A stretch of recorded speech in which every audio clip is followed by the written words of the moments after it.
I'm going to bring you some breaking news now. And Russia's president has apologised to the president of Azerbaijan for an incident in Russian airspace involving an Azerbaijan Airlines passenger plane, which crashed on Wednesday. 38 people died when that plane, destined for Grozny in Russia, came down in neighbouring Kazakhstan. Earlier, the US said it had indications that Russian air defence systems were responsible for downing the plane. Let's go to Dorsa Jabbari, who's standing by for us in Moscow. So, Dorsa, just tell us more about what we're hearing from the Kremlin. Well, according to a readout of the phone conversation that took place between Russian President Vladimir Putin and the president of Azerbaijan, Ilham Aliyev, the conversation surrounded the Russian president first saying that he was apologizing for the fact that this incident happened over Russian airspace. He did not acknowledge any role Russian military or Russian forces would have had in shooting down possibly this plane, but he did say that he was sorry that it happened over Russian airspace. Then he went on to offer his condolences to the families of the 38 people that lost their lives in this crash. The Russian president also highlighted the fact that the two countries are now working together. The information we got from the readout of this phone conversation was that two Prosecutor General members from the Azerbaijan Prosecutor General Office are in Grozny at the moment, working with their Russian counterpart to continue the investigation that has gotten underway after this plane crash happened on December 25th.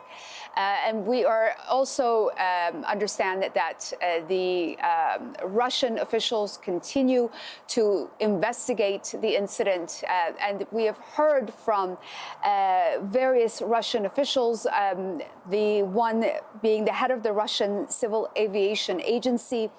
He said that the situation in Chechnya is very complicated due to Ukrainian drone strikes in the region that have been increasing over the past few weeks. And that is why, reportedly, this passenger plane was not allowed to land in Grozny, and it had to travel away from that area across the Caspian and land in Kazakhstan, where it crashed. So there is a lot of questions remaining, but it's clear that the Russian president, acknowledging for the first time that this incident took place over Russian airspace, but coming short from admitting the possibility that the Russian military had any part in bringing it down. Indeed, an acknowledgement rather than an admission of guilt. How serious is this incident for Putin and for Russia diplomatically?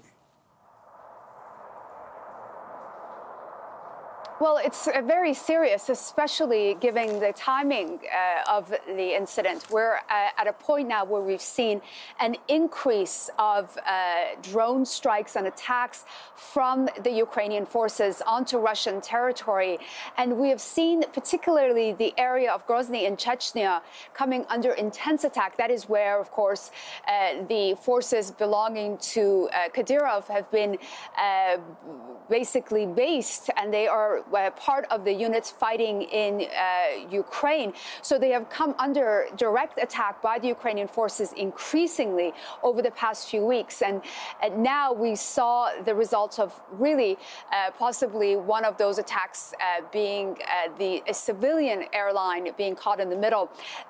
These kinds of attacks have increased across Russia, and what we are now seeing after 3 years of this conflict that began in February of 2022, more and more the civilian population within Russia feeling for the very first time since the conflict began, really, the brunt and the realities of a country now at war. All right, Dorsa, thanks for that. Dorsa Jabbari reporting there from Moscow after Russia's president apologizes to the president of Azerbaijan for an incident in Russian airspace, not a direct admission of guilt. Dorsa, thank you.